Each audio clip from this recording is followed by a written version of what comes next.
Good morning, ladies and gentlemen. Thank you very much for joining us today.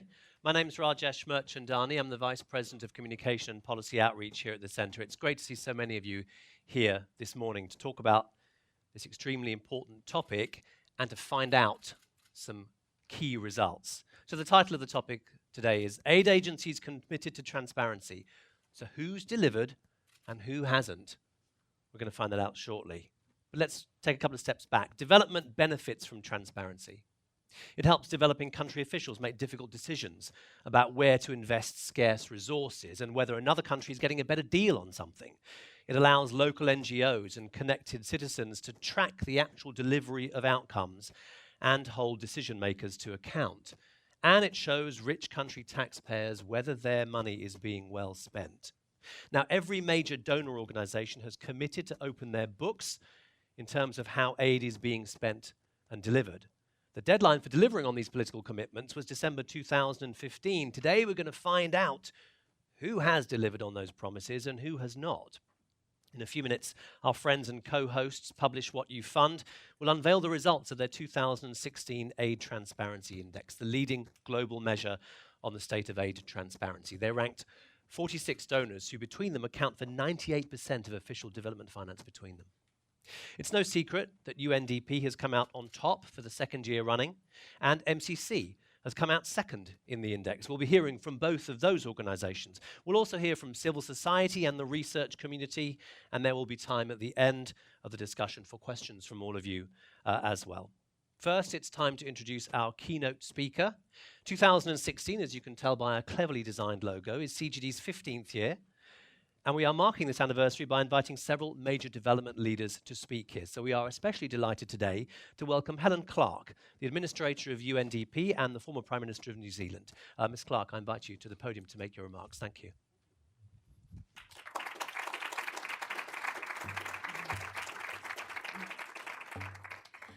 Well, good morning, everybody, and very pleased to be here for the launch of this year's Publish What You Fund Aid Transparency Index, as UNDP places the highest importance on making information about what we do freely available and publicly accessible.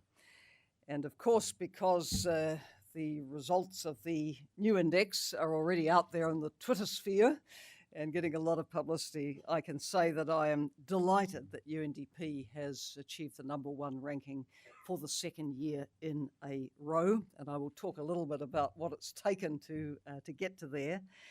But firstly, my thanks go to Publish What You Fund for the work it is doing to make information about aid, development, humanitarian resources easier to access, use and understand. And thank you also to Centre for Global Development for hosting us today. A lot has been achieved since concerted efforts began to improve the availability of data on development in the run-up to the third level, high-level forum on aid effectiveness in Accra in 2008.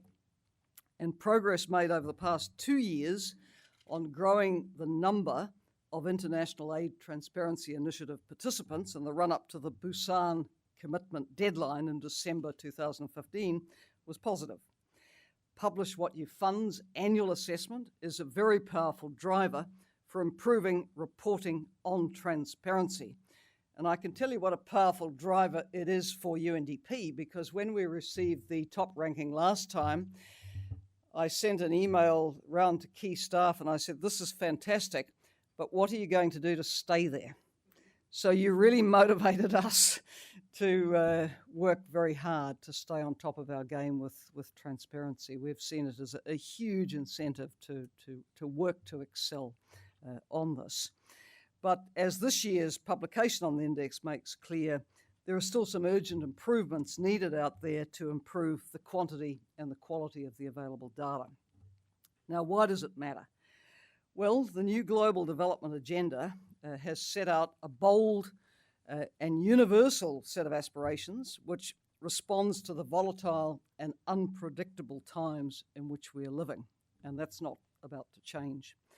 We have an agenda which aims to complete unfinished business of the MDGs, to take economic and social development and environmental sustainability forward simultaneously, and to build peaceful and inclusive societies. Much greater transparency around aid funding and operations will be highly beneficial for driving this new global agenda in the following ways. Firstly, it will support national ownership, which is recognised in the 2030 Agenda as so fundamental to achieving the SDGs.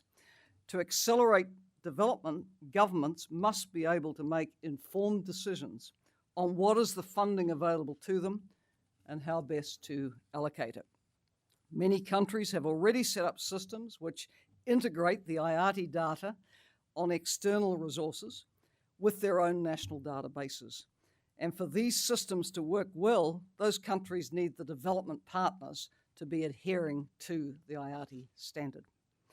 Secondly, the full implementation of the IATI standard enables citizens in developing countries and in development partner countries to get access to the information they need to hold governments accountable for the use of resources appropriated for and allocated to development.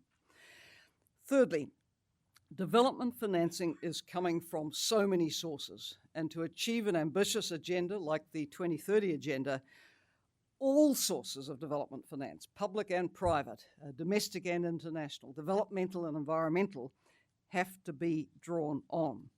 And blending, catalysing, and leveraging finance from all these sources will maximise the use and potential of available funds. So, even more critical, given the diversity of these financing flows, to have accessible and timely data on them.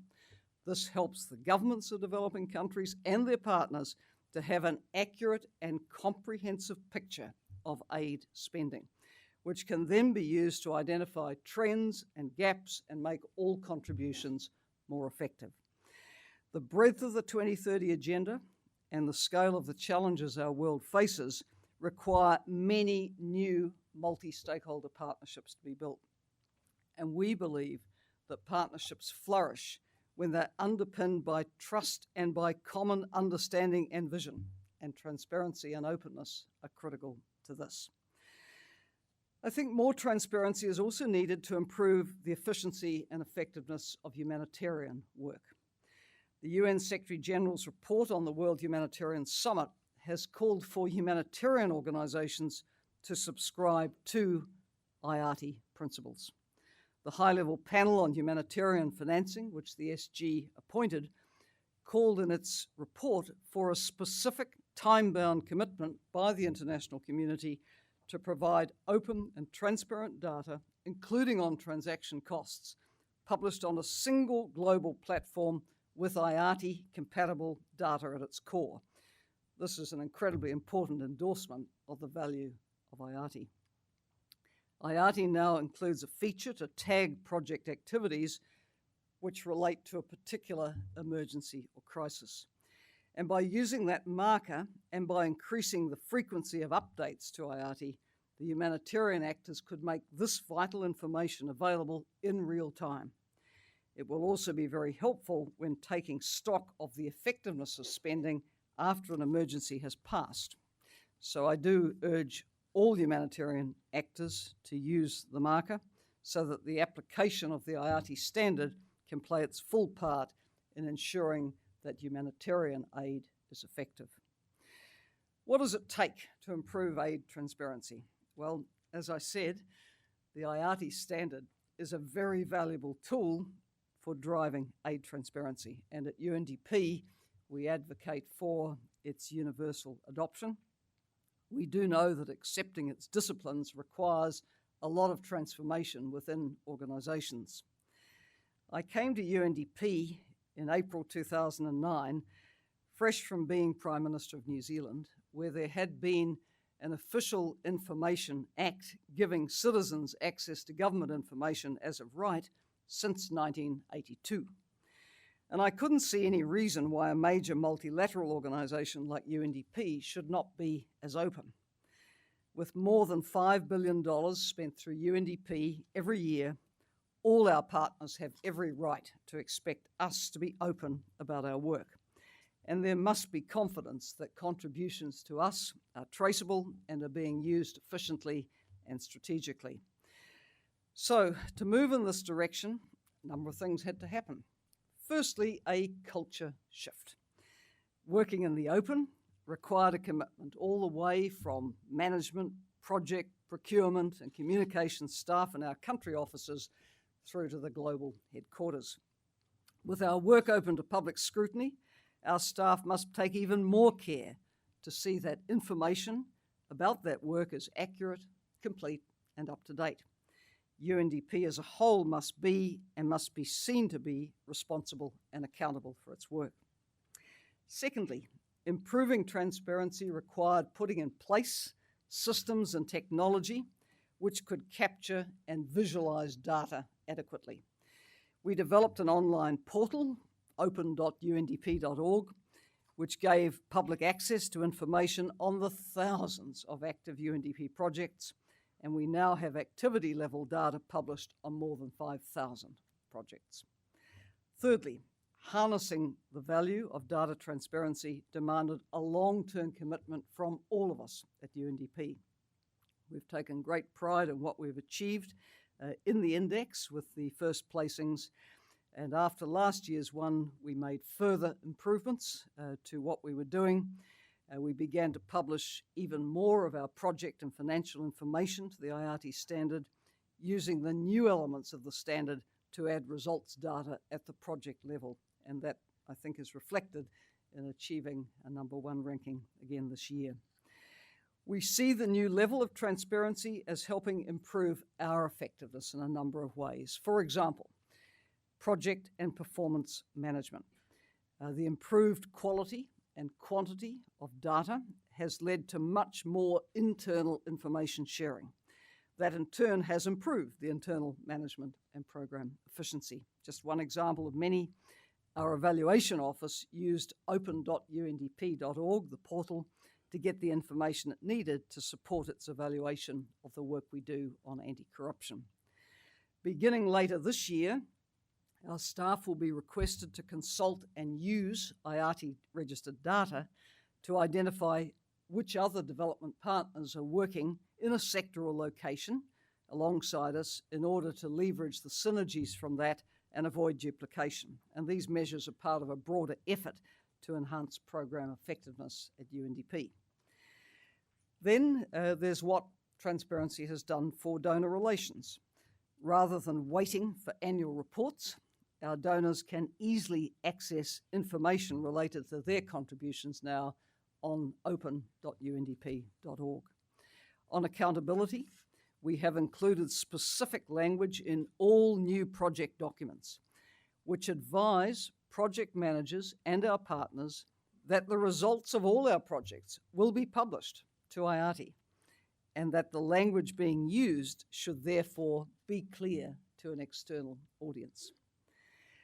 Then, as the lead and coordinating agency in the UN development system, we are uniquely placed to share experiences with sister UN agencies on achieving high levels of transparency. There is now a dedicated UN Development Group task team on data and transparency, of which we are a co-chair, and we're working to increase the number of UN agencies which publish to the IATI standards. 14 UN agencies have already published their data to IATI, and 3 more are committed to publishing this year, and we will keep on pushing this cause. So, to conclude, transparency has the potential to transform the effectiveness of aid spending by supporting better informed decision-making, improved trust and confidence in development work, more monitoring and accountability, and improved prioritization of spending allocations by governments and development partners. The challenge for partners in development is for us all to keep on improving our performance on transparency. And at UNDP, we committed to putting transparency at the heart of our work, to embracing it, making it a virtue, making it part of the culture of the organization, and to encouraging all actors in development to work to improve the transparency and effectiveness of development and humanitarian funding and expenditure. So thank you once again to Publish What You Fund for really driving this initiative forward, and we are really delighted to be on board as a full partner in urging full transparency of aid spending. Thank you very much.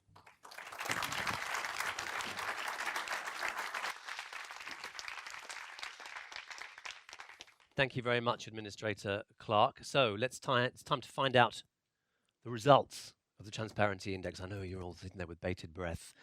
So I'm going to invite Rupert Simons, the CEO of Publish What You Fund, to come up to the podium, Rupert, and take us through this year's index.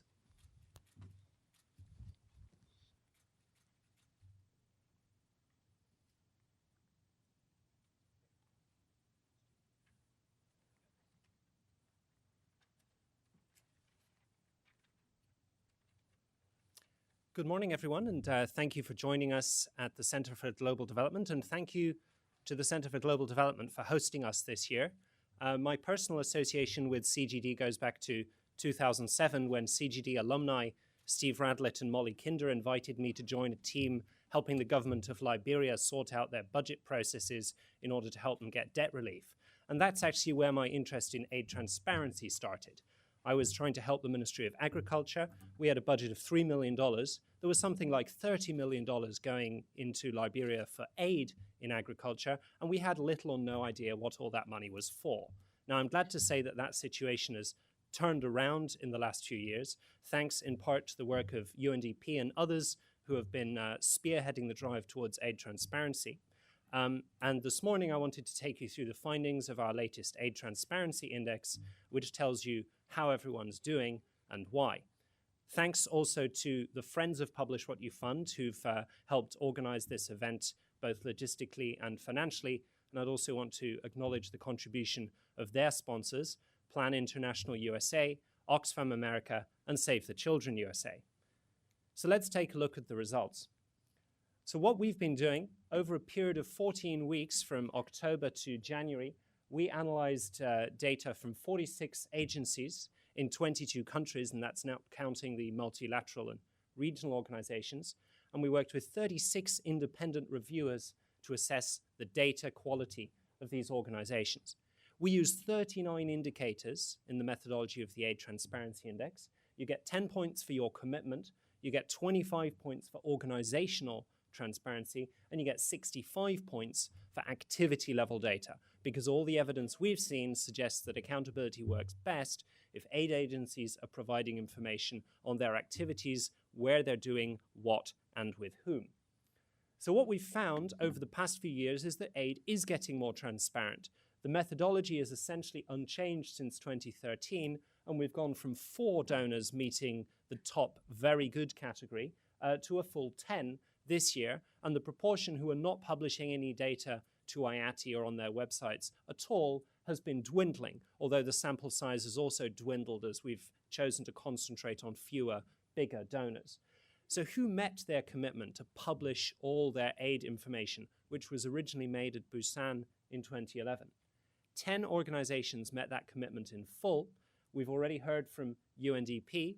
We'll hear soon from the US Millennium Challenge Corporation, and the others are UNICEF, UK's Department for International Development, the Global Fund, the World Bank's concessional lending arm, not the IFC, they're unfortunately down in the poor category, the Inter-American Development Bank, the Asian Development Bank, Sweden, and the African Development Bank. So donors of all shapes and sizes in there, people doing long-term development, people doing humanitarian aid, and people working at bilateral and multilateral levels. Whatever size and shape of your organization, transparency is possible. However, the majority of donors are still underperforming.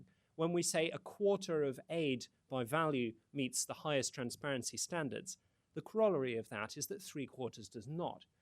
So let's take Ghana, for instance. In Ghana, and we'll be hearing from a colleague from Ghanaian civil society shortly, only 13% of activities reported to IATI had a location specified. Well, surely some programs cover the whole country, but don't tell me that only 13% of activities in Ghana had a precise location. That information can and must be published for accountability purposes in order to fill out this map of Ghana on the left and show Ghanaians who is doing what and where. Many organizations are publishing data that's out of date or inconsistent. So this morning we had the release of the OECD DAC figures on foreign aid totals for 2015 showing that aid has gone up. However, we don't get the detailed breakdown of where that money went until the end of the year. So if you're just relying on publishing OECD DAC data to IATI, unfortunately, that's not good enough. That data is between 1 and 2 years out of date by the time it reaches the DAC. That's of no use to decision-making at all. It may be good for researchers, but it doesn't help planners, policymakers, or accountability activists. And some agencies, and I won't name them, but you'll see them at the bottom of the index, are simply ignoring their commitments in spite of many of them having signed up both to the Busan Declaration and practically all of them having signed up to the Addis Ababa Action Agenda last summer and the Sustainable Development Goals, in which transparency and IATI are explicitly recognized as part of the global partnership for development.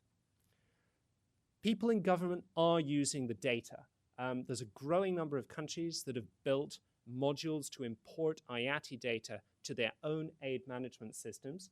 A few examples that we're familiar with: Myanmar, Bangladesh, that's under development with the support of UNDP, and a number in West Africa with the support of Development Gateway, Senegal, Liberia, Cote d'Ivoire, also Chad and Madagascar, and there are many others colored in green on the map that have joined IATI but have, for various technical reasons, not finished their aid import modules.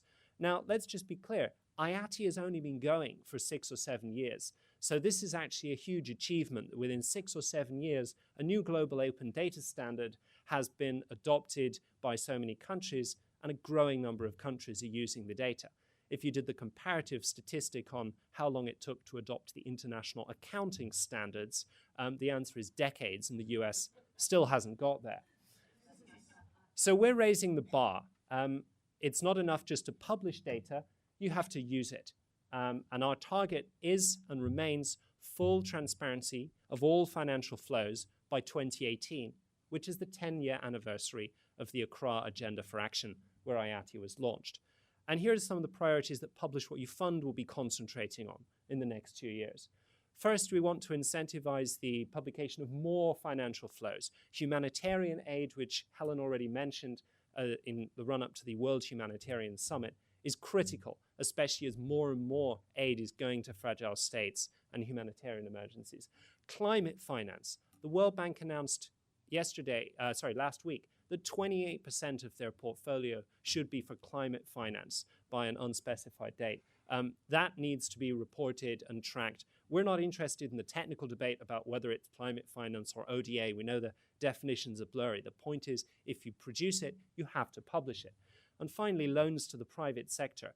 We talk a lot about blended finance. Let's make sure that as we lend more to the private sector and blended finance, that we're not sliding down the standard of transparency. Let's raise up the private sector. If anyone's getting taxpayers' money, they should be held to the same standard of accountability as public sector organizations already are.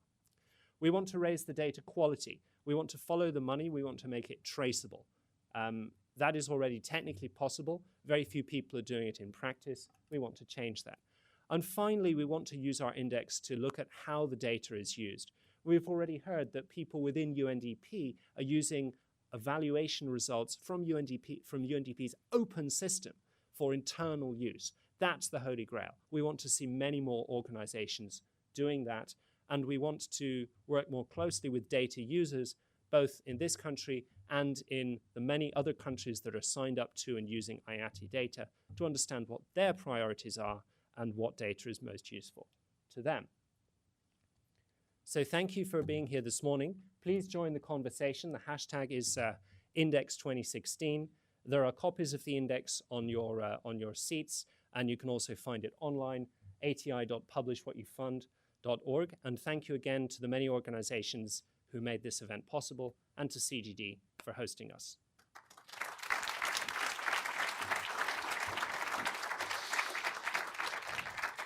Thanks very much, Rupert. So I'm going to invite the panelists now to please come along and take their seats. And I think at this point, Administrator Clark probably needs to leave as well. So we'll thank you again for joining us this morning. So while the panelists take their seats, let me tell you who they are. And also, if later on, when we have open questions, you want to ask questions about the index, Rupert also will be able to take some of those questions from the floor over here. So Nancy Lee, many of you will already know, the Deputy CEO of the Millennium Challenge Corporation. Next to her, Michael O'Neill, Assistant Administrator of the UNDP. Jeremiah Sam, Program Coordinator, Pen Plus Bytes Ghana, which is a civil society organization that trains media to use data and also citizens to use data as well, correct? And Charles Kenny, our very own senior fellow here at the Centre for Global Development, writes a lot on transparency and corruption, with a book coming out on that pretty soon. Panelists, it's great to see you here. Let's start off. I'm just going to ask you each a question to kind of set out your ideas, first of all. Nancy Lee, congratulations, first of all, second place in the index. But MCC, let's face it, has long been the standout performer among US agencies. Give us an idea of why that is and what you are now doing that's new and different to be even more transparent. You've got to topple UNDP next year. Absolutely. We are delighted to be here. This is a big deal for us. We care about this a lot. This is part of our culture, as Helen Clark termed it before. It's part of our DNA. We have the enormous gift that our founding fathers and mothers built this into the system from the very start. So we're in the fortunate position of not having to retrofit or catch up, but rather to build out. We're still hungry, we're still ambitious, we still want to be on the frontier. So we're by no means, and we want to be number one. So we are no means complacent at this point. So what does that mean for us? It means that we are increasingly viewing this whole issue of aid, transparency, and accountability through the lens of another core MCC value, which is country ownership. So what are we doing for country systems? What are we doing to sustain that kind of transparency after our presence in the country ends? So for us, that means direct programmatic focus on transparency. That means investing in countries' data assets, actually helping countries improve their survey techniques, helping countries with their household surveys, and doing it in a way that we build in sort of an external publishing focus from the start. So in this path-breaking effort we're undertaking with Ghana in our second compact, we are for the first time building in an external reporting capability at the very beginning, even before we've entered into force. But in data, as in other things, the famous economist Say's law that supply creates its own demand doesn't necessarily hold. If you build data systems, they won't necessarily come. We're learning, I'm sure a lot of other people in the audience are learning, you got to focus on demand, you have to focus on user friendliness, you have to focus on making it obvious that collecting the data is going to improve decision makings. We, like everyone else, have to bring the latest tools to the table. That means geospatial data, it means mobile surveys, it means maybe even biometric data, and we are, at this point, as we've just launched our new strategic plan, working on how to embed those into our systems. And I just want to add two shout outs for particular aspects of data to add to the list that Rupert just gave you. One is a focus on outcomes. Let's not forget outcomes. It's not all about how we spend our money, it's actually whether we achieve our outcomes. And this whole gathering momentum behind outcome-based finance, cash on delivery, as it was originally termed here at CGD, will be a really important driver of demand for data on outcomes, and we're building that into our programs. And gender disaggregation is the other one that all of us have to keep mentioning. Data 2X standards, which we've signed on to, and we have to create demand for gender disaggregation by building it into our programs from the very start, from the diagnosis to the results measurement. Okay, thanks, Nancy. Michael O'Neill, UNDP's come out top. We heard from the administrator some of the things that you are doing to do even better. But who's using your data, and what are they using it for? Okay, I'm not sure. Somebody did turn my microphone on. Thanks, Rajesh. I feel in a slightly awkward position because I think the same person gave me briefings this who wrote Helen's speaking notes, and most of what, as I was listening with alarm as she spoke, because I found everything I was going to say, which I thought was extremely interesting, and you would appreciate, unfortunately... now she's gone. She's gone. Well, who's using it? I mean, I think there are two key parts to that, and really a lot of this is very similar to things Nancy has described. The first is we need to make better use of it internally, and the second is help other partners be able to use data from us, but also from others. So I think those are the two key parts. And I suppose it's implicit in that, I welcome what Rupert was describing and what you fund are trying to do, which is, as you put it in the report, raising the bar. Because I think something we're very conscious of internally, I think we feel we're doing well on publication of data, and Helen gave statistics of 5,000 projects and about $5 billion in spend. But I've asked the question internally myself, okay, but what about the quality of it and what are we using it for? So I think these new objectives that you've set for all of us and to hold all of us accountable are exactly right. So, I mean, to give some practical examples of what that means, when I say how can we use it internally, we're all now focused on Agenda 2030, the Sustainable Development Goals, and all of that.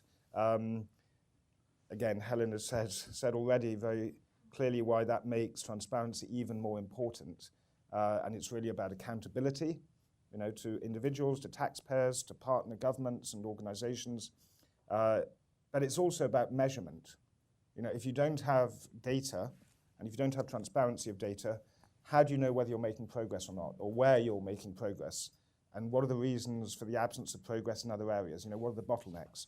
So hence the importance of transparency and of data. So it follows what we should be trying to do is ensure we're making good use of the data from UNDP, from all partners, in measuring progress towards the SDGs. So that's a very clear example of how we need to use it, including ourselves. The other part is about the work we do at country level. And I think we're working with over 50 governments around the world to help them improve the transparency of their own data, their systems for managing that, but also to be able to use our data better. So in Bangladesh, in Rwanda, for example, we're working with the Ministries of Finance so that they have better systems to be able to understand the financial data from UNDP, but also from other partners. So maybe those are the two key things. If I may, I just want to add one point, and picking up some of what Nancy said about first or second, I can't really think of an area where competition is more healthy than in this one. This is a race to the top that we should all want to continue to pursue. But it's also one where collaboration is extremely important. I mentioned the work UNDP does with governments around the world to help improve their systems, help them understand our data, but also within the UN system, where, as you know, we have rather a lot of different UN agencies. I think it's fantastic that UNICEF, rightly highlighted in the report, has made huge steps forward as a result of the commitment of Tony Lake and others there. We're working within the UN Development Group, as Helen said, with WHO, for example, who want to start engaging more actively in EATI, with the UN Capital Development Fund. So, we're happy to be top, but equally we're really keen to work with others, whether they're governments, other multilaterals, so that we can all continue to improve our performance. Okay, thanks, Michael. Jeremiah Sam, you represent an organisation that's a data user. You want this data from agencies. And as Rupert told us in the index now, a quarter of agencies are now publishing their data. How is this data useful to you? And what do you not have that you want more of, or you want? Okay, so I'm coming from a country that we still haven't passed our Freedom of Information Bill. So getting data is really, really difficult. So having these platforms, the IT platforms that are publishing data is very, very useful for what we do. First of all, we train journalists in using this data to unearth where development projects are taking place. Also, aid transparency, aid data out there is very important for us. It plays a very critical role in our fight against corruption, and then also getting citizens to be part of the decision-making process, and at the end of the day, eradicating poverty. So having the data out there is it's really important for us. So we know where development projects are taking place. We know how much components of the data coming in from donors feeds into our national budgets. I mentioned corruption earlier. When we have this data, then we know which projects are actually being undertaken by the government of Ghana and which projects are being funded by the donors. Because in instances, you have the president go around commission projects, claiming that they are actually funding it. Citizens are happy, they don't ask any more questions. But then, really, when you go down to the ground, it's being funded by UNDP or USAID or DFID. So what happens to our tax money itself? So the data transparency out there is very critical for us. It's very useful for us to train journalists to undertake investigative pieces, undertake in-depth pieces to educate citizens that, yes, this is what donor partners are contributing. Part of the data that comes in also tells us that these are the commitments that government has made, which has implication on you, the taxpayer. It also helps citizens to hold the duty bearers to account on so many different indicators. So we can hold them to account on how they are better using aid data or aid money, and hold them to account on how they're using our own money. And at the end of the day, we're also able to develop tools that citizens can use to assess the data and then better ask questions, also influence the decision makers and the decision making. And at the end of the day, they can also say that, yes, this is, we got all this data, we have all this information on how much aid or funds are coming in. We'd rather have this project located in this area or in that area. And then also contribute to what the funding should be used for. So for us, this is what we need. But what we don't have is having all the development agencies publishing their data, especially on time. So most of the time, you have the information published after the project has been delivered, which is of no use to me, because then I can't track how the money is being used, and also question what is being used for. And then also, I can also ask contracting issues, who gets what contracts, what goes into contracting.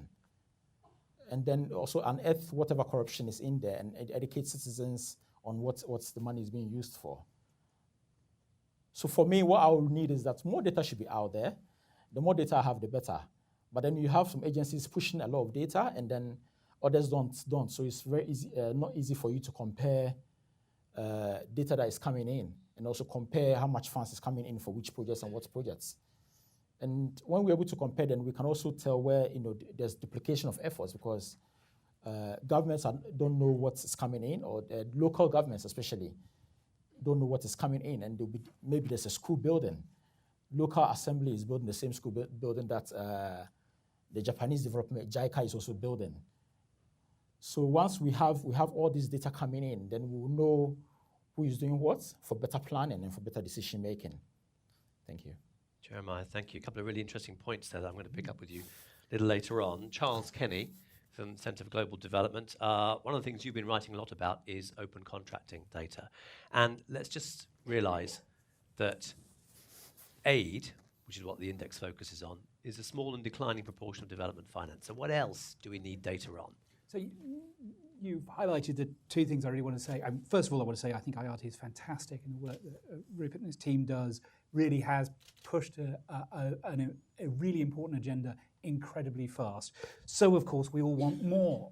And I want more deeper, and I want more broader. When it comes to deeper, to some extent, the easiest part of IRT was getting aid agencies to publish what they already track with microscopic detail in many cases, which is receipts, it's financing flows. It's great that IRT is moving towards a focus on results, which is actually what we want to achieve with aid. This is going to be harder because aid agencies aren't nearly as good at tracking results as they are at tracking receipts. They've got bunches of accountants. Sadly, they have far fewer expert engineers to go out and test if a road was built well, for example. And that problem has been growing over time as a really perverse response, I think, to fears about corruption. All the focus has been on the money flow. None has been on, okay, well, you paid all the money to the contractor. Have they actually delivered the service that they were contracted to provide. And I've just used the word contract. I think one of the parts of this puzzle is that aid agencies ought to be publishing all the contracts that they finance. That tells you exactly what they're paying for. And then the final step, they ought to be publishing, has anybody gone out and actually checked that what was in the contract has been delivered to quality? And I know that's the way that IRT is moving, and I think it's fantastic. It's going to be a harder reach for aid agencies because, again, they don't always follow this. We did a piece of work here at CGD looking at what aid agencies, and in particular the World Bank, was doing on gender. The World Bank, I think, is doing lots of very interesting things in the gender space. It's got thematic measures of which of its projects are themed gender. It's got various different indicators. Turns out they're pretty much useless, that nearly all of the stuff that the World Bank does on gender isn't themed gender. So you look at the data being produced by the World Bank on this topic of growing global importance. Everybody's realizing how vital it is that we get gender right. Can't really track it with available data in the World Bank. And this is not just public data in the World Bank. You can't track it with the World Bank's private data, of which, thankfully, there's less and less, more and more being published. So this is a harder reach for aid agencies. They're actually going to have to start producing data they haven't been producing before. And I think it will be hard, but it will be worthwhile. And just back to the contracts point, in 2013, Caroline Anstey, then Managing Director of the World Bank, said, we're going to start publishing our own Finance World Bank contracts. Sadly, she left as Managing Director, and apparently so did that commitment. And we haven't seen it. So here's an example of one particular aid agency, and I don't mean to pick on the World Bank, it's just where we've been researching recently. One particular aid agency not living up to its commitments to transparency, and I think that's really sad. Broader, and I will be brief. The other part of it is broader. Aid is give or take about 1% of the GDP of developing countries nowadays, on average. Obviously, in some countries, it's way more than that. The SDGs, we all know, are about way more than just aid. They are primarily about domestic resources of the developing country and the private sector. Back to something that Rupert mentioned about the private sector, we need a lot more transparency around private flows. If Mossack Fonseca has taught us anything, we need more transparency around private flows. And so I'm not saying this is, IRT should take on all private flows as well. I think that's, there are other groups out there. But it is, I think that the sort of the next agenda to get beyond aid finance to private finance from places like IFC, but also just FDI private finance in general, we really need to be seeing more transparency around that as well. Thanks, Charles. So Nancy and Michael, both our civil society and our research component of the panel, have brought up the issue of contracting data. And I wondered what your thoughts were on that. Does your agency do it? Is it something you're looking at? Are there reasons that you practically can't do it? I can start. For us, tendering the contracts is a vital piece of our model, and it is very deliberately the role of the country implementers of the program. MCC has this particular model where we actually do not implement our compacts. We help the country build an implementing entity in the country. It's called the Millennium Challenge Account. And the functioning of that Millennium Challenge Account is a core strength of the model in the sense of it really has improved the implementation of compacts. So the entity which actually tenders contracts in the MCC model is the MCA.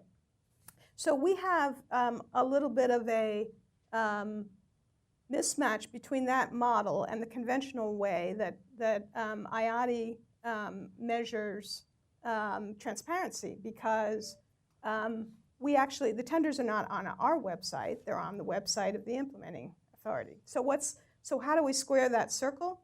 Well, we don't want to take back the contracting. That would fundamentally be a huge step backward in terms of country ownership. What we want to do is help the country, the MCA, actually open up their tendering process. It's already public, but it's not public in the way that's consistent with the IATA standards. So that's why as I was saying before, we need to start working with our implementing partners on to achieve exactly that goal, having all of the tenders out there on a timely basis, so we the world knows about the tendering in real time as it's happening.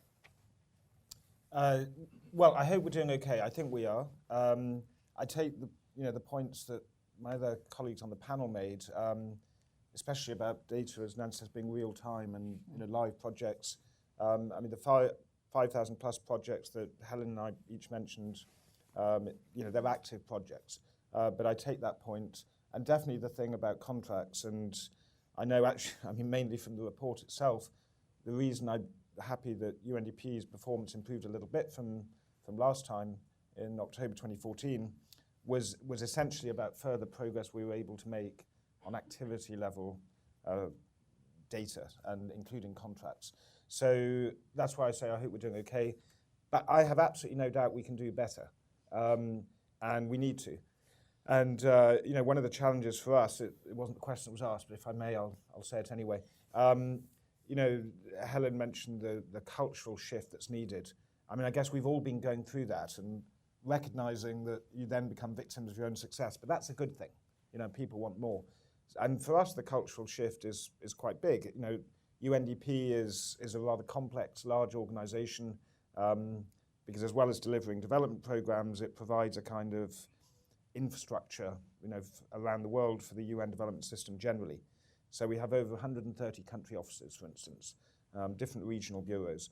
And the work we do internally on these issues involves my part of the organization, which includes communications and digital online work and so on, but our Policy and Programs Bureau, a lot of work by our Management Bureau, who are responsible for the IT and so on, but also regional bureaus and country offices. And achieving that culture change takes time. It involves putting in quite complex new systems. A lot of that's there now, and that's great because the question now becomes, how can we fine-tune it? But I think, I'm very focused on the point about contracts and real-time data. We can do more, and that will be part of our commitment for the next phase. What about using the achievements that your agencies have made to leverage other agencies to be as transparent as you? Do you have the capacity to do that? Are you able to say, look at us, you should do the same? Or is there a limit to how you can do that, within USG and within the UN system? I would say certainly within the USG, there's a huge appetite for that. And there has been a very explicit expectation of MCC that it both define best practice, also explain the lessons learned, where things are hard, where we had to adapt in order to make things work, and then to help transfer that best practice.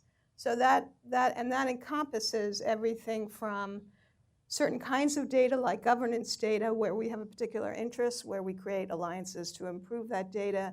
It includes things like monitoring and evaluation frameworks, where we spent a lot of time building M&E frameworks, and we helped Feed the Future create a very ambitious M&E framework. And it includes things like, once we've actually used the data to do analysis, like the analysis of the binding constraints to growth that we do in every country when we first start, not just keeping that for our own programs, but actually sharing it with the USG and other donors so they can leverage that analytical asset and use it, in many cases, to guide their own programs. Do you have an answer on that, Michael? Well, I touched on it earlier, only to say, yes, there is scope for that, and I think it's very important. Again, I think competition in this area is really healthy. And if, I think in 2013, which was before I joined UNDP, UNDP was rated 10th, and in the index we managed to get up to 4th, and then in 2012 we were 10th, I think, got up to 4th, and that was for exactly the reasons Helen set out. She saw that we weren't doing well enough, and ultimately it's not about whether you come first or second or third. There are lots of really powerful reasons which we've all talked about of why this is important for the work we're doing, and it's important for us as an organization. As we get better with our data, with our transparency, we'll be able to monitor better how we're doing in achieving, goals and targets, whether we're making the most effective use of resources. Partners are going to demand that anyway. So these are really the most powerful drivers rather than where you come in the index. But that's a really useful handle to drive it.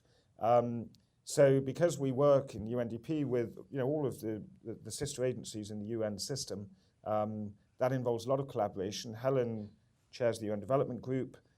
She mentioned the Interagency Working Group. Specifically, we're working right now with WHO and with UNCDF to share some of our own experience. I think the report sets out where UNICEF is sharing how they've gone about it. So we do quite a lot of that, and I think it's very valuable. So other panelists, let's bring you guys in here. There's commitment from the agencies to provide data on the supply side. That box is ticked. But let's take a think about the demand side. I mean, as a researcher, yeah, you want more numbers, more numbers.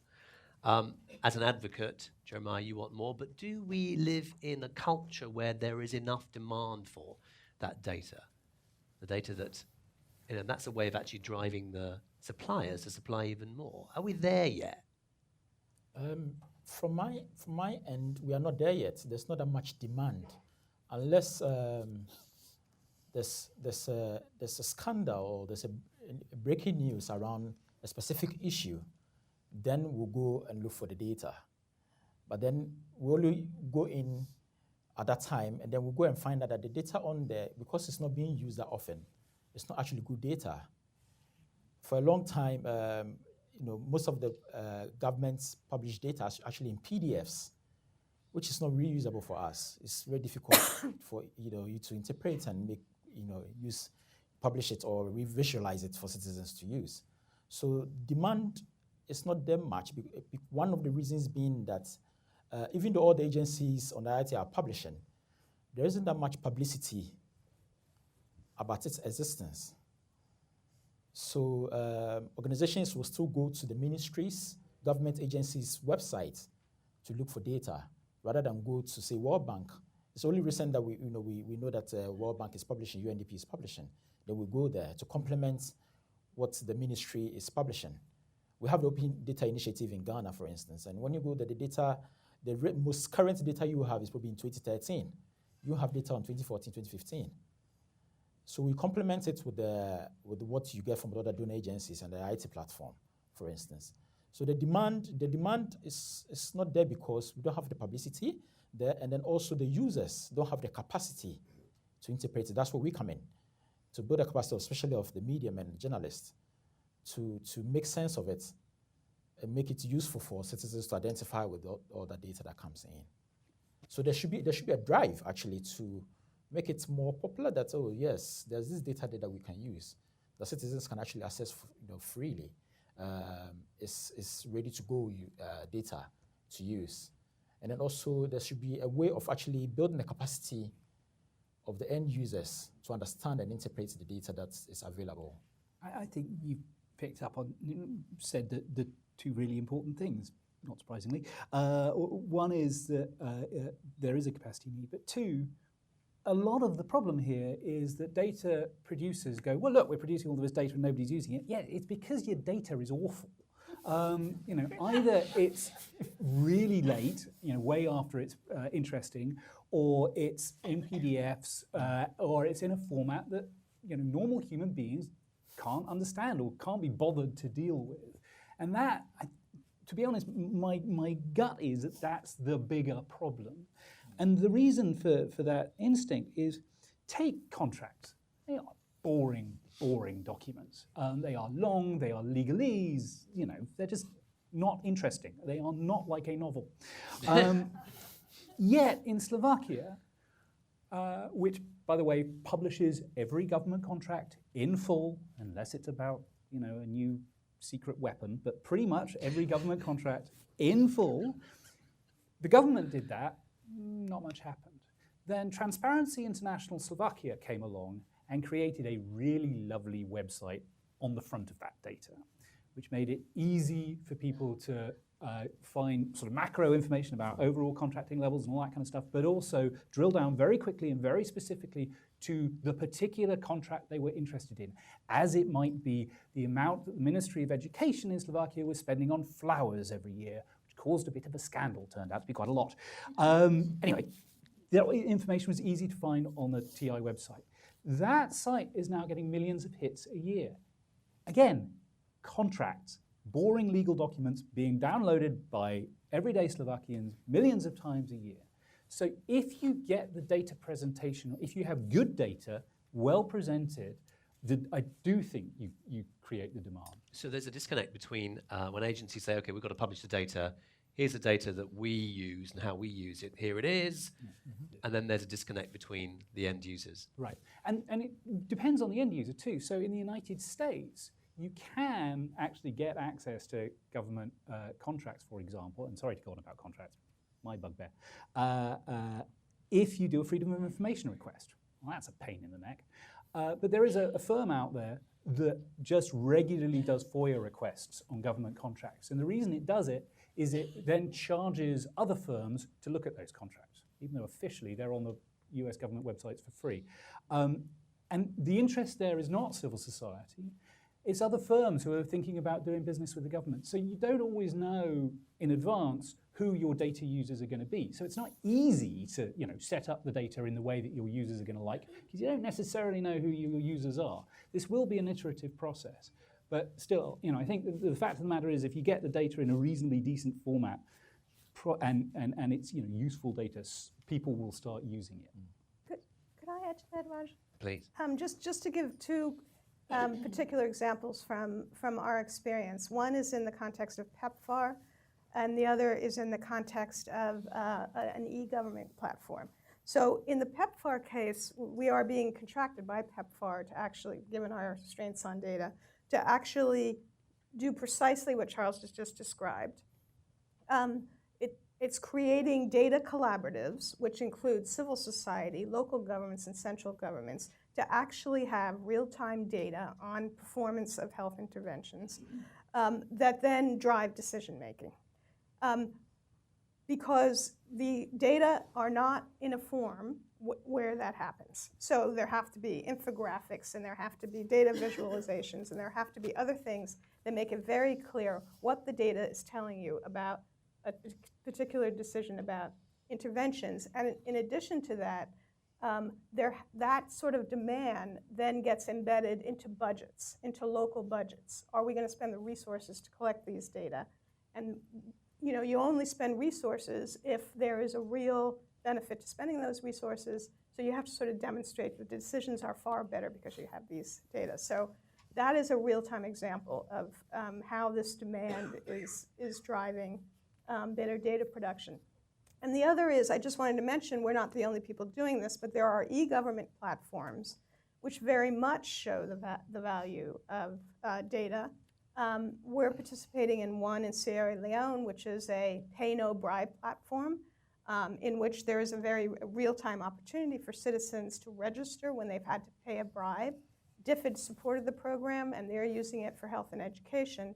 We're extending its use for access to water and electricity.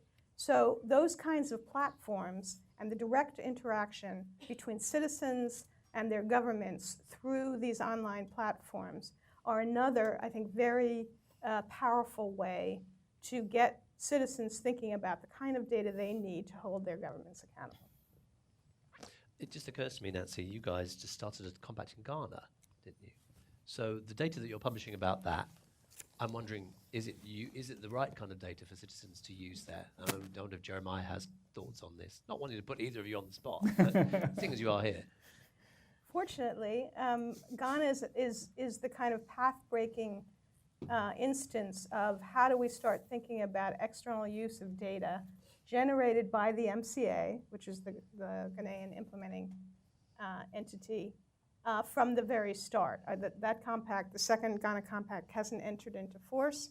It will shortly, we hope. And so people are now already talking about the reports that are going to be generated by the MCA to report on financial data, procurement data, and results data. So we haven't really been that systematic about it before. Ghana is the place where we're starting to do it. It's a pilot. We hope to learn from it and do it elsewhere. Ghana is a compact that's focused on energy, so it will be particularly focused on the reform of the sector and then the infrastructure where investments we're making in that context. Jeremiah, how is that data? It's just beginning. It's just conversations going around it, especially on the energy sector on this compact. There hasn't been much published on it. Just the only thing now that people are agitated about is the privatization of the electricity company and job losses to it, which also comes down to making information about the compacts available so that people get to know beforehand how it's going to pan out, what exactly is going to happen in the energy sector.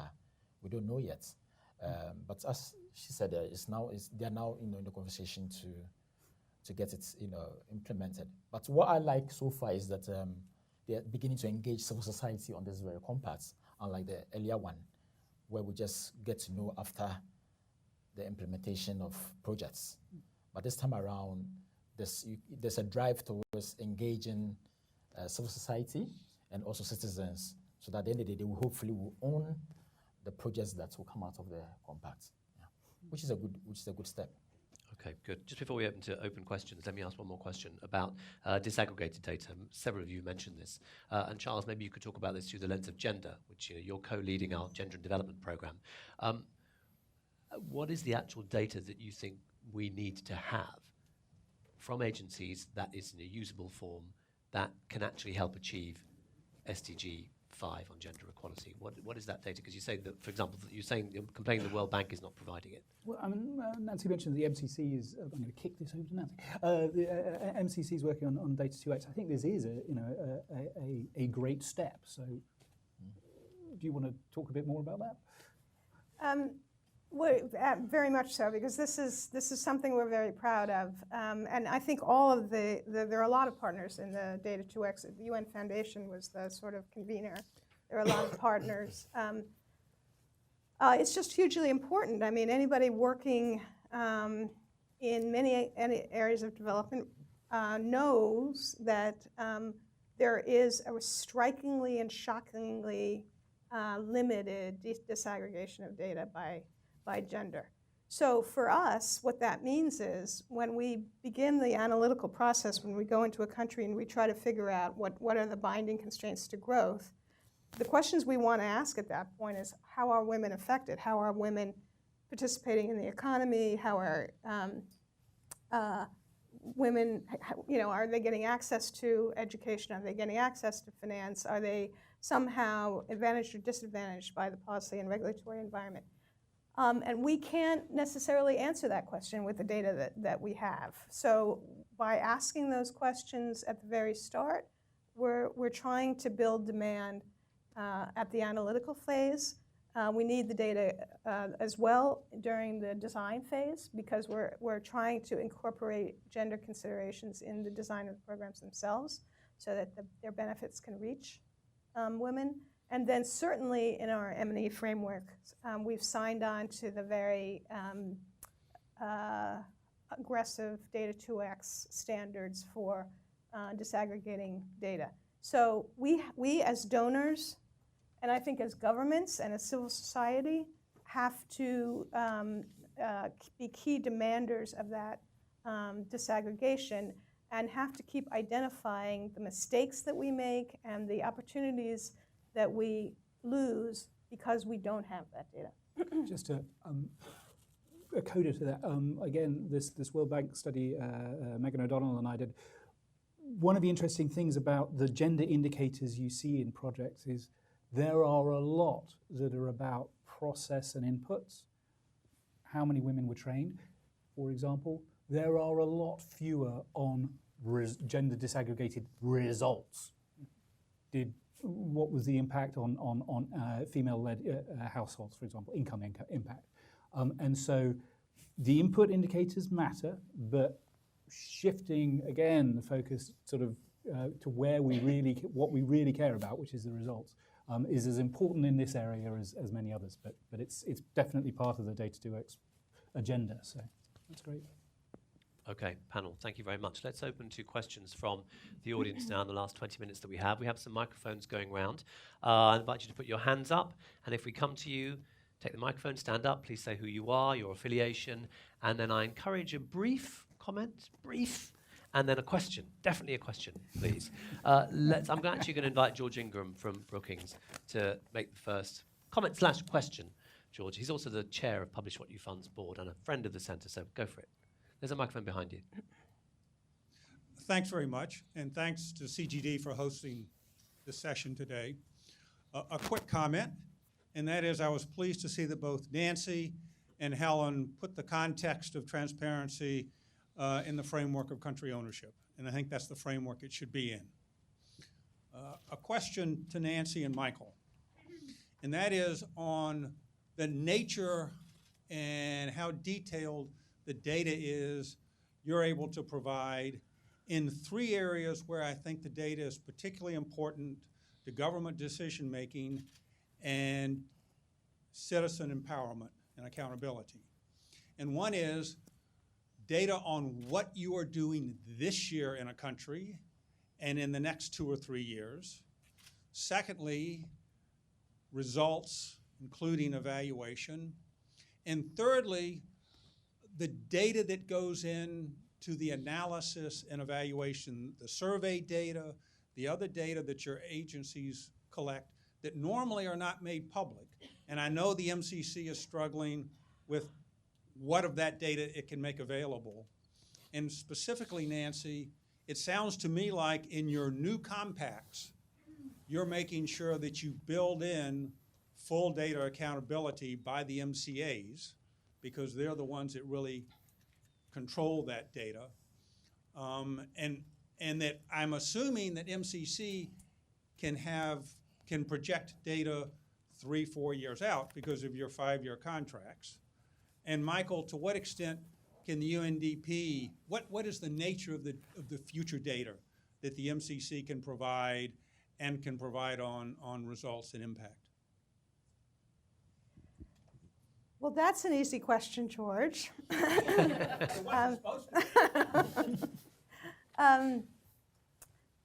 Well, first, on the projections that you mentioned. So you mentioned the projections, you mentioned results, and then the contracting issues.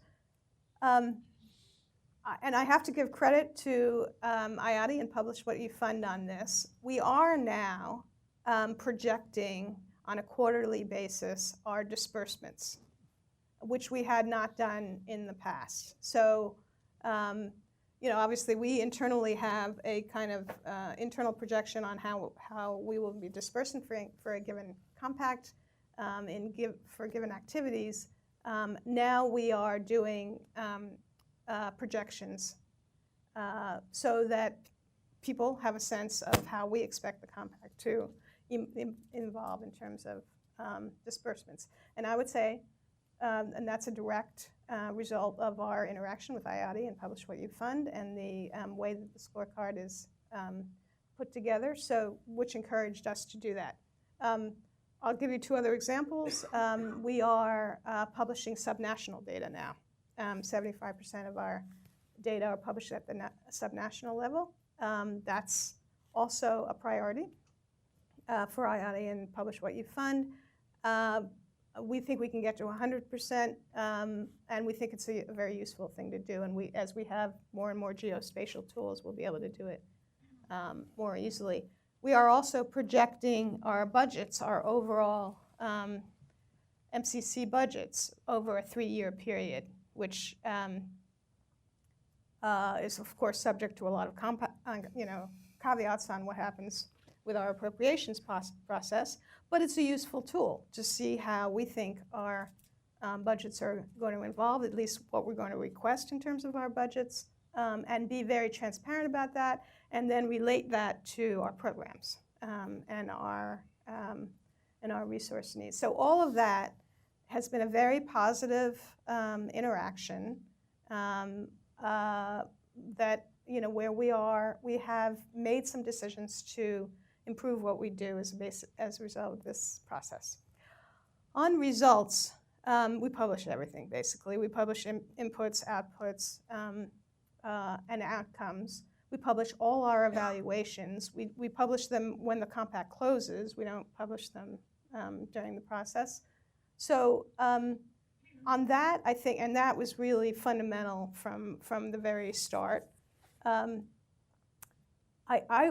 We are now actually thinking about how to build that out, build out our results framework to go even beyond what we do now, because MCC in particular has the aspiration not only of improving the lives of the identified beneficiaries for our compacts, but actually having a systemic impact, a sectoral impact.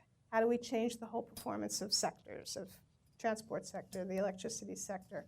And because we're engaged more and more with countries on policies and institutional reforms, we think we need to figure out a way to measure how that has changed and what have we left behind as a result of the compact, beyond how we impact individual beneficiaries. So that's a huge deal that we're grappling with right now to improve our results framework going forward. And then on the question of engaging with countries on how they publish and how Ghana publishes, that's precisely the objective, which is to help countries create a reporting products and systems so that they can more easily be meshed with the IATI systems, but not just the IATI platform, other platforms as well. So that's the whole idea, is to essentially help countries, as we're there in the compact process, think about how to do that. As we're actually investing in their data systems, also investing on how they're going to report in a way that meets these standards and is not simply PDFs that sit on websites and are not interactive and can't really be used. It's nice to speak second. And Nancy gives very clear and comprehensive answers, so I can just say I agree with all of that. Not much to add. And anything she didn't say, Helen said. No,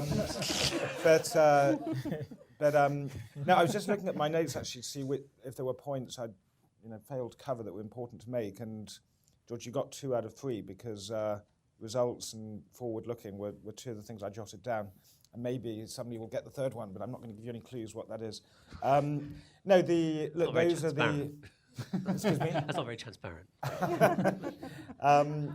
Those are the 2 key areas that you described where we think we need to make particular improvements. I mean, there are lots more things we need to do, but so in our internal work on this, we're trying to do a very similar thing on results that Nancy's described, and you're rightly saying we all need to do better on. So without boring you with all our internal machinery, about a couple of years ago we introduced a new strategic plan for UNDP with a much sharper focus in what we do, built around 7 areas of work. And alongside that, a new results framework. And we call it an integrated results and resources framework. Not a very snappy title, but a really important innovation. It was the first time we tried to bring together in one place data on resources and on results being achieved. And we're now putting that into effect. And I talked earlier about how we need to make better use ourselves of the data we're being more transparent with or about, and this is a good example of it. So we want better quality data in the results framework, for all the reasons that have been said. So that's a key priority. A second one is, as you imply, we want our financial data to be more comprehensive and more forward-looking. And in addition to the very good reasons you gave for that, identifying trends is very important for us. And one of the responsibilities we have in my part of UNDP is fundraising, which, right now in the current environment, you can imagine is a lot of fun. But it means I often get data about fundraising and, what is being raised from a particular partner and so on. And that's very useful and important information. It's a lot more useful if I know what was the situation last year and the year before that, so you see trends. So it's a different kind of example.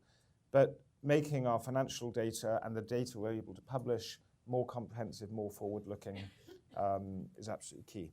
So those are and they're among the areas where I think Publish What You Fund are rightly trying to raise the bar for all of us for the next assessment. Okay, let's get some more questions. We have one from this gentleman, one from this lady, and then one from that gentleman over there. I'll take all the questions first. It's John Hickling. I'm now unaffiliated for many years as the UK Treasury and the IMF and worked on transparency issues there. One of the major ideas is to get people accountable for their actions and to ask the question, who is accountable for what? Would it be helpful if this index included specific information on who had decided to go ahead with a particular loan or a grant and who is now responsible for implementing it? Would that be helpful to the institutions that provide the aid and to the consumers in the countries? Thank you. Okay, and then let's get a question from this lady here. Thank you very much. Margaret Coulot with OPIC. Thank you all to the panelists. A quick comment and then a question. As you begin your look at how you think about the private sector institutions within the infrastructure, it might help to look at what the private sector itself is doing. There's a lot of work on impact. The private sector doesn't talk about flows because the private sector isn't giving money to countries. The private sector thinks extensively about what the impact is that they're going to have, and the DFIs have likewise been spending a lot of time with each other talking about how it is we can get better at measuring the impact. So I think there might be an opportunity there to find some learning about how we think about impact measurement in particular. The question, there are three different kinds of data.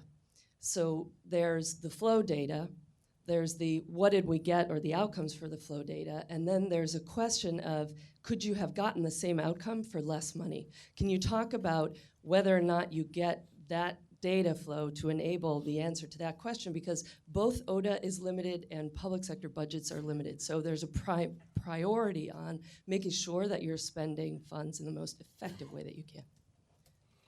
Okay, thank you. And gentleman over there.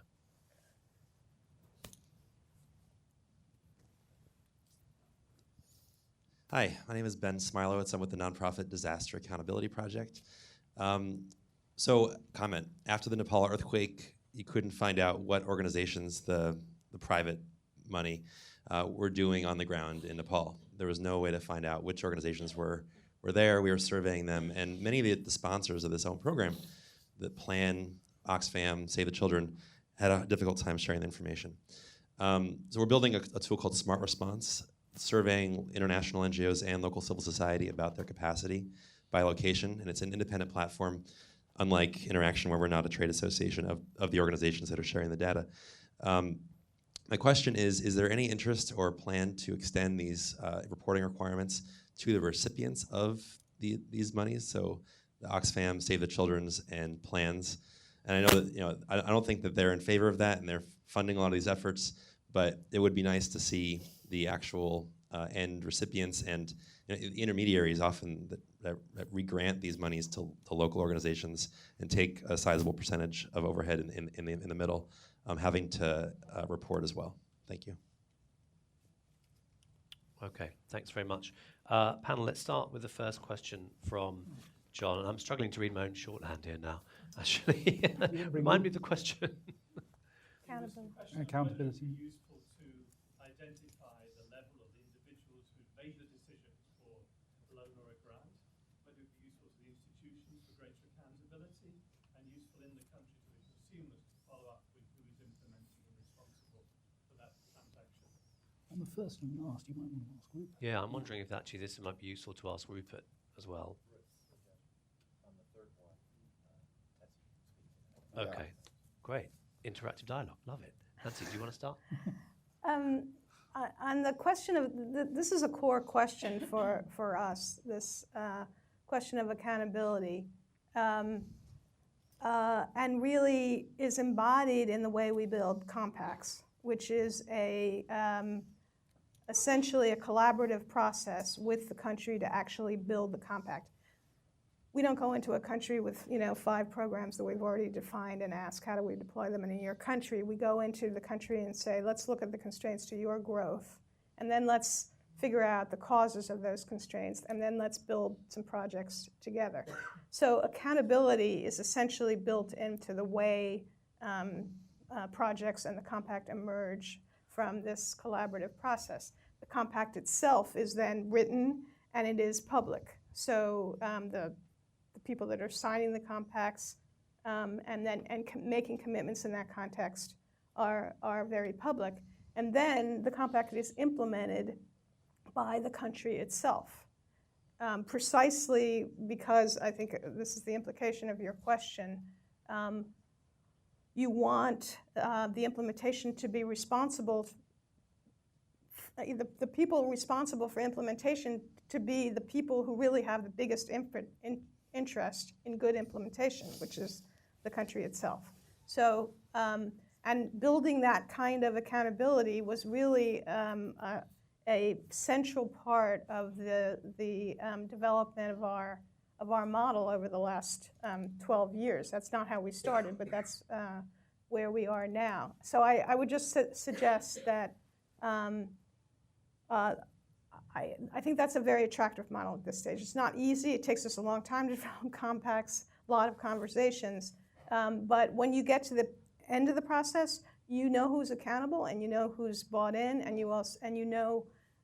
everybody feels like they built it together, and no one's pointing fingers at each other and saying, you forced us to do this, or you failed to do that. Just on the private sector point, you said private sector doesn't give money to countries. Well, there are a lot of financial flows between government and private sector, including OPIC. There's sort of 9 trillion in contracting a year worldwide, and then there's tax payments and so on and so forth. So I do think that the impact side of this is important, but also, it would be nice were it easier on the, to take a random example, OPIC website, to figure out which companies got how much money from OPIC to do a project in which sector, in which country, over time in a consistent manner. And at the moment, it's not so easy to do that. And the same applies with bells onto IFC. But on the same outcome for less money point, I do actually think that's a really important part of the transparency agenda. Just to take an example in infrastructure, something that OPIC's involved in. Power purchase agreements are really complex documents, but to some extent they come down to how much is an electricity company going to pay a power producer sort of per kilowatt hour for reliable energy. And when there are negotiations between state-run distribution companies and power producers on that price, one side of a table has a lot of information, the power producer side.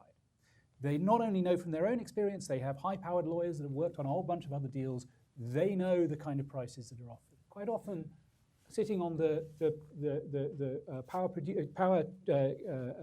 transmission side, the usually state-owned enterprise side, they don't have this information. Power purchase agreements were public worldwide. You'd very quickly have a public database of how much was being paid, and that would be terribly, terribly useful for figuring out if you're getting value for money. Thanks, Charles. You've sort of covered 2 questions there, I think, which is great. Let's get a response from Michael. It's on the last question about extending reporting requirements to other areas. Is that what the question you were addressing? Yes, I was going to make a couple of brief comments. I mean, one, linking data of different types and so on is, I guess, is part of what I was trying to get at when I was talking about what we have in UNDP, a results and resources framework, getting better quality data, more data, being more transparent about it, but also putting it together in ways that help it easier to follow that thread in terms of how money is being spent and what's being achieved. I don't really have an answer to the first question. I thought it was a really interesting one. I was just thinking about how that might work in an organization like UNDP. I mean, I'm very strongly in favor of transparency and you collectively, if I can put it that way, pushing us as hard as you can.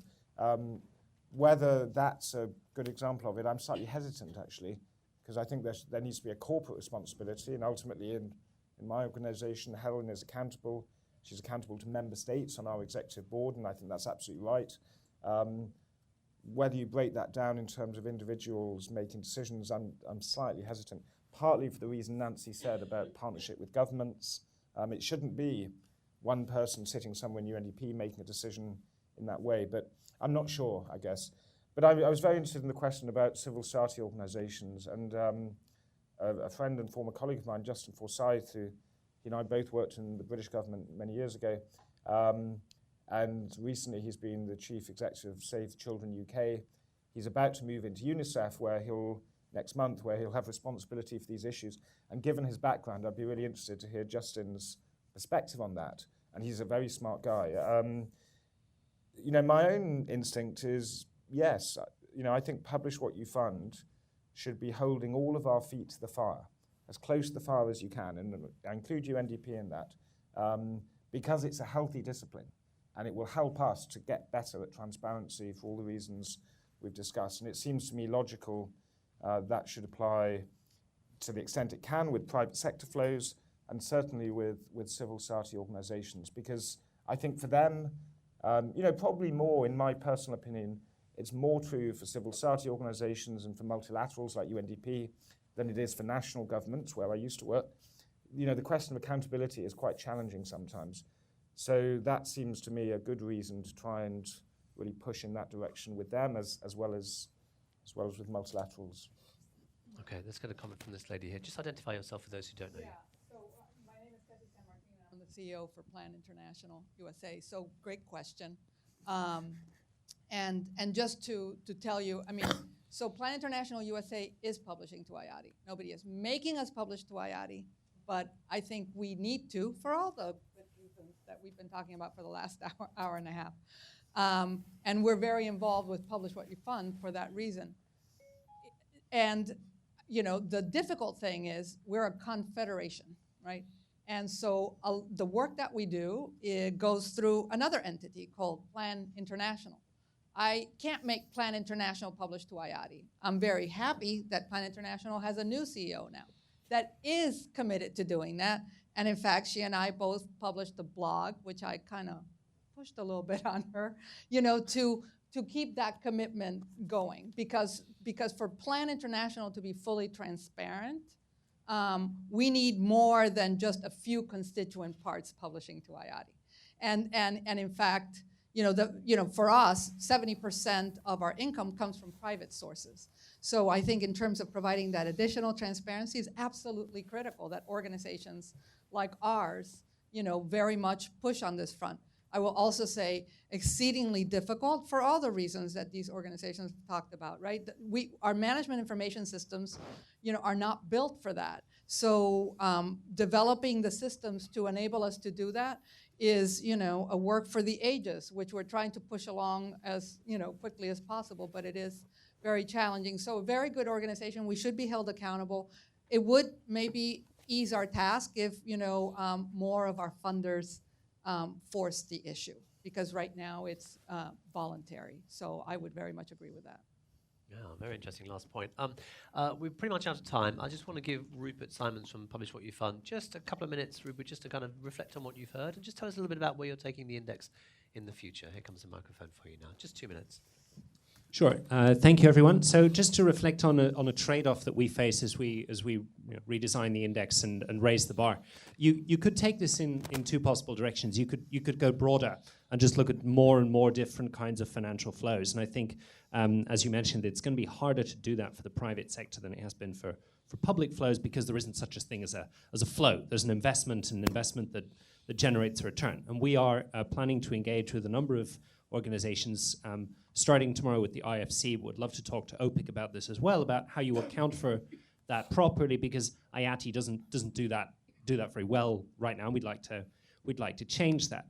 However, there's another direction that we could take this, which came up in the third question there, which is the sort of follow the money agenda. That's traceability, getting it right down to the local organization implementing.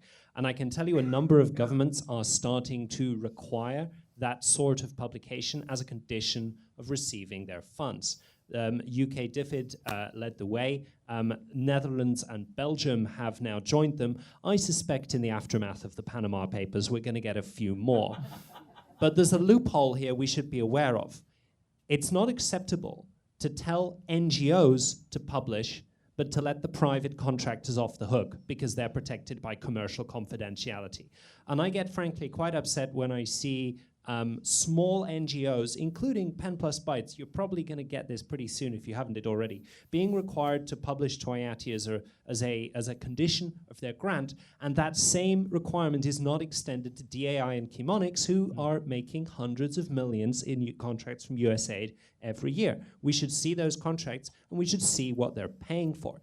And when it comes to identifying the beneficiaries and actually the decision makers, I like the idea. I think it's hard to implement, but it's a good lens to shine on the aid agencies, because in taking Liberia as an example, travel around Liberia with the government, try to explain, oh, this program is a government program, this program is a USAID program, this program is a European Commission program. And people would say, who is the European Commission? How do I talk to them if they've knocked my house down and I am supposed to get a compensation payment? Because if I go to my county superintendent, they say, oh, it wasn't us, it's the European Commission. So who do I call in the European Commission? I go on the website, they give me the email of the commissioner's PR spokesperson, right? So we've got to do better than that for Liberian, Ghanaian civil society want to know who's doing what and what their redress mechanism is.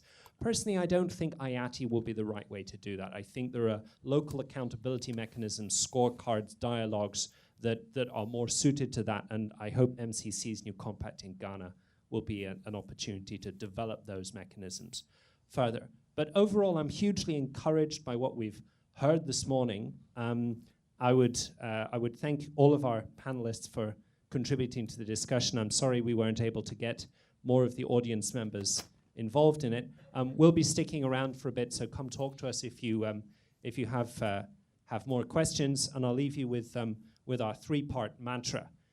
If you produce data, publish it. If you have data, use it. And if you don't have data, demand it. Thank you. Okay.